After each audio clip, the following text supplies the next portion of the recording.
Partial fractions నుంచి ఈ set 2022 లో అడిగిన క్వశ్చన్ సాల్వ్ చేద్దాం. సో ఇలా ఇచ్చినప్పుడు ఇప్పుడు మనం చేసిన షార్ట్ కట్ అయితే మనం సాల్వ్ చేయలేం, అలా సాల్వ్ చేయలేం. సో అలాగే మనం ఏం చేయాలంటే మధ్యలో చెప్పాను కదా, సో ఇక్కడ ఎల్సిఎం తీసేసి మనం ఈక్వేట్ చేస్తూ సాల్వ్ చేద్దాం. సో చూడండి, మనకి ఇక్కడ 4x² + 5x + 8 by x² + 5 into x + 2 దీని ఎలా రాసుకోవచ్చు కదా. చూడండి, ax + b into x + 2 plus c into x² + 5 by x² + 5 into x + 2. So both sides ఇది క్యాన్సిల్ చేసేస్తే 4x² + 5x + 8 is equal to, so ఇప్పుడు చూడండి, ax into x అంటే ax² plus 2ax plus bx plus 2b plus cx² plus 5c. x² అనే terms అనే దగ్గర రాసుకోండి. a plus c into x². చూడండి, ax² cx² ఉంది కాబట్టి x² కామన్ చేసి a plus c అయింది.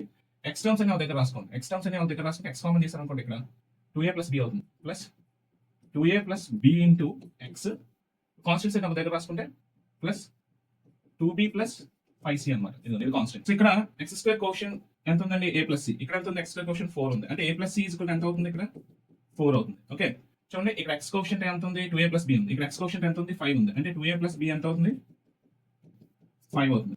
సో నెక్స్ట్ ఇక్కడ కాన్స్టెంట్ ఎంత ఉంది, 2b + 5c. చూడండి, 2b + 5c ఎంత అవుతుందంటే 8 అవుతుంది. సో ఈక్వేషన్ సాల్వ్ చేసి మనం b + c అని ఫైండ్ అవుట్ చేయాలి. సో ఇది ఫస్ట్ ఈక్వేషన్ అనుకోండి. ఈ ఫస్ట్ ఈక్వేషన్ మనం ఏం చేద్దాం అంటే a = 4 - c కింద రాస్తున్నాం. ఆ a = 4 - c కి సబ్స్టిట్యూట్ చేయండి. So 2 into 4 - c plus b is equal to 5 అన్నమాట. 8 minus 2c plus b is equal to 5 అన్నమాట. b minus 2c is equal to -3 కింద రాసుకోవచ్చు. ఓకే, ఇక్కడ నుంచి మనం ఏం చేసుకోవచ్చు అంటే, ఇది ఈక్వేషన్ 2 అనుకుంటే, ఇది ఈక్వేషన్ 3 అనుకుంటే, ఓకే. సో మనం ఇక్కడ b కానీ ఫైండ్ అవుట్ చేసామా, b వాల్యూ తీసుకొచ్చి చేస్తే మనకి c వచ్చేస్తుంది. సో ఇక్కడ b is equal to పని చేయండి, b is equal to 2c - 3 అని తీసుకోండి. ఆ b is equal to 2c - 3 తీసుకొచ్చి ఈక్వేషన్ 3 లో వేసేసండి. 2 into b బదులు ఏం రాసుకుందాం, 2c - 3 plus 5c is equal to 8 అన్నమాట. ఓకే, సో ఇప్పుడు ఏమైంది, 4c minus 3 2 6 plus 5c is equal to 8. So 4c plus 5c ఎంత అండి, 9c. 6 పక్కకి వెళ్ళిపోతే 14 అంతే కదా, 8 + 6 14. అంటే c వాల్యూ ఎంత వచ్చిందండి, 14/9 వచ్చింది. ఓకే, సో ఇక్కడ సాల్వ్ చేస్తాను చూడండి, b = 2c - 3 ఉంది. ఈ ఈక్వేషన్ లో మనకి c వాల్యూ 14/9 వచ్చింది కదా. 2 into 14/9 - 3. ఓకే, 14 2 28 మైనస్ ఎల్సిఎం తీస్తే 27/9 అంటే ఎంత అయిందండి, ఇది 1/9 అయింది. b వాల్యూ ఎంత, 1/9.